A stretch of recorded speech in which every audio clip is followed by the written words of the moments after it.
Lady apology video tí mo ṣe òní fún Aunty Lizzy fẹ́yìn tẹ́ wá ń kọ́ ẹ káwọn náà tẹ́ndẹ̀ apology fún ìyá mi àtàfọ́ mi Mọ̀ránà Sheikh Buhari Musa Adikobi wọ́n ṣe o ẹ gbọ́.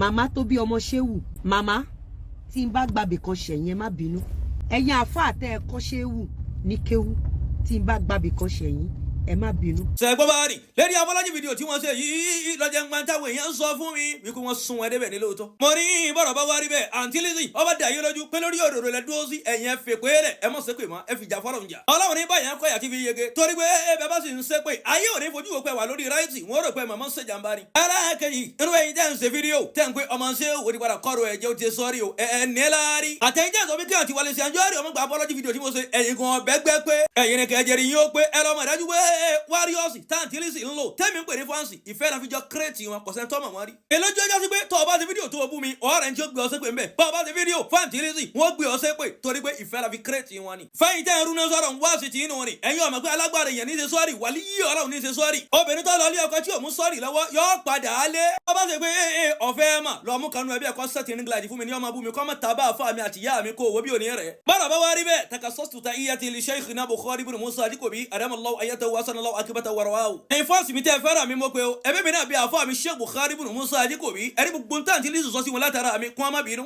àfọ́ mi èmi rọmọ sọ èmi mo bẹ́ kúrẹ́ rẹ̀ báyìí èmi náà ní ìtúkọ́ àpẹẹrẹ báyìí láìpẹ́ látara olùbáríkà tọ́lọ́ ń tara yín ṣe fún mi tó sọ wọ́n ni. ayé ti mọ̀ pé inú àwọn àfọ́ oríjẹkújẹ ẹ̀sìn inú ẹ̀ kó lè dùn yín lójú ọ̀rọ̀ mi lù yín. àmọ́ látara wà líyí Ọlọ́run tẹ́ ẹ jẹ́ ẹ má bínú sí mi ẹ má bínú sí Aunty Lizzy. ìyá mi ìyá ọmọ ṣéwù ẹ̀yin náà má bínú rárá pẹ̀lú tí mo kó bá yín rìn wọ́n ti mọ̀ pé mo ní bíbí rẹ̀ lóye wọ́n gbọ́dọ̀ tẹ̀yìn náà wọlé síbi láwo. mo kí bírọ̀dà wà yìí oníṣẹ̀ṣẹ̀ ni wọ́n inú àwọn alátúnṣe wọ́n sì wà wọ́n balance yìí pọ̀ Ọlọ́run ní fi yín lẹ̀. gbogbo ẹ̀yin olólùfẹ́ wa tẹ́ ń fẹ́ wa Ọlọ́run fẹ́ràn gbogbo yín dọjọ́ alẹ́.